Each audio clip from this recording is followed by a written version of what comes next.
It's somewhat ironic that this week's speech is for us to make a personal comparison to an everyday ordinary item. For years, I have often compared myself to a little piece of furniture that was created nearly 4 decades ago, the Lazy Susan.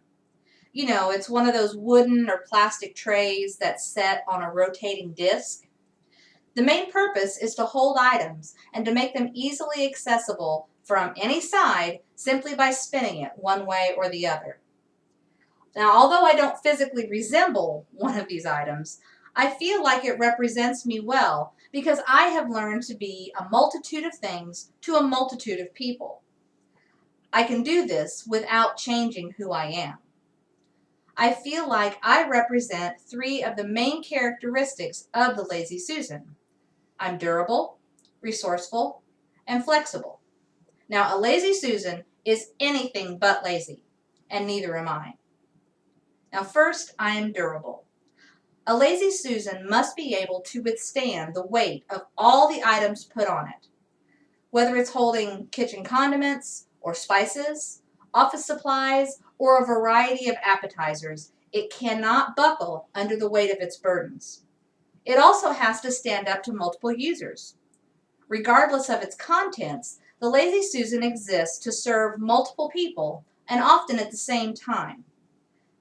I have learned to deal with the actions of others without taking things personally and breaking under the pressure. I can serve others effectively by listening with empathy and offering unbiased solutions. I do this type of thing for my family and friends all the time. Secondly, I'm resourceful. A Lazy Susan must be able to provide a variety of resources at any given time. As I previously stated, it has to be able to supply the user with what it needs. Now, I have been able to fulfill most of the requests made of me. Well, the ones within reason anyway.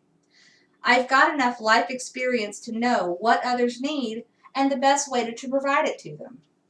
I have the means and the knowledge to obtain the resources that I don't possess. And I've also learned that sometimes saying no might just be the best possible answer I can give. Now that has been the most difficult lesson for me to learn, but it is one advantage that I have over that little plastic tray.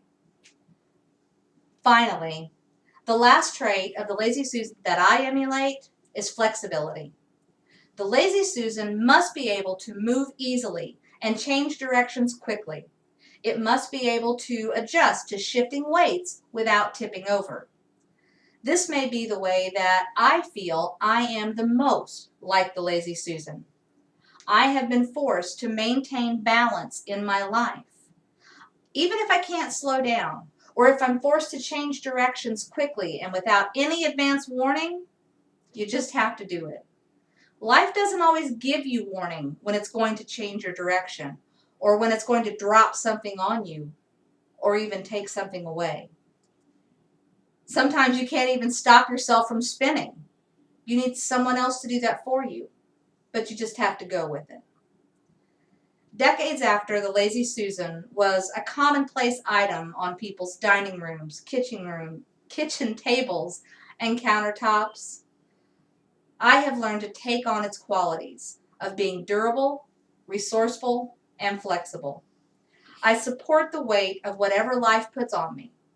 I have the resources to be able to deal with it, so I can help my friends and family.